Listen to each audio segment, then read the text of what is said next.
Never take things for granted. Have you ever heard of the lyrics to a song titled, "Don't know what you got till it's gone"? It's unfortunate that sometimes we have to lose something or someone, or almost lose something or someone, before we recognize, the value, or even appreciate, I was reminded by one man who is a friend of mine who I was talking to lately, whose recovery from an illness had been very long and also difficult. He said, "Harold, I see my life in a completely different light than before I got sick." So he said, "Today my precious things are my family and friends. And I've realized that appreciating them every day and every time is what is important to me." So it's easy to start taking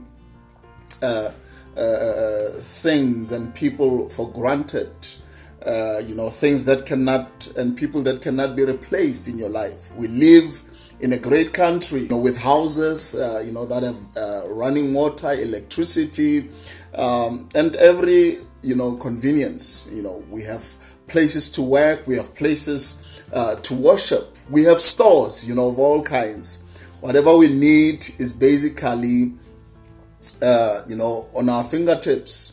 Most importantly, there's our spouses, our children, our mother, our father, our siblings, even our friend. But when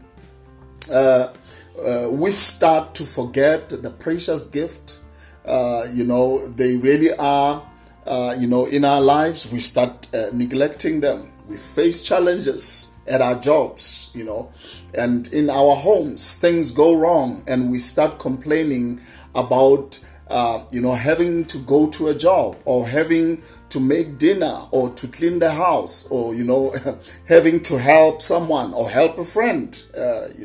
We forget to be grateful and lose the language of appreciation.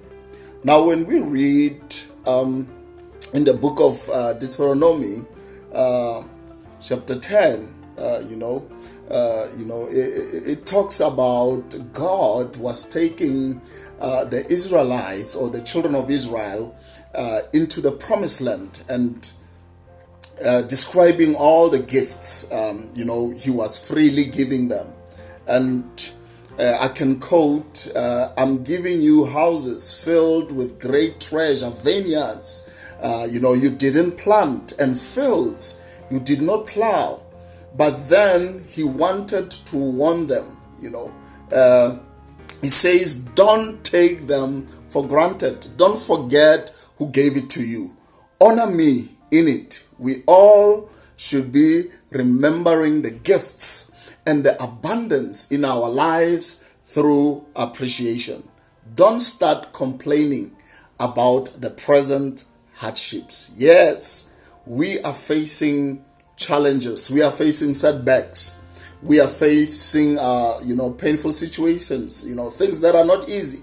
But when we look for the lesson in what we are experiencing, when we begin to look for what can build our character, when we see the treasure in the people that we love, that's when we are going to find the value and the purpose. That's when we are going to find the path of why we are going through what we are going through. So when we appreciate God and we appreciate the things God has given to us, we give him thanks, we give him glory, and we give him all the honor.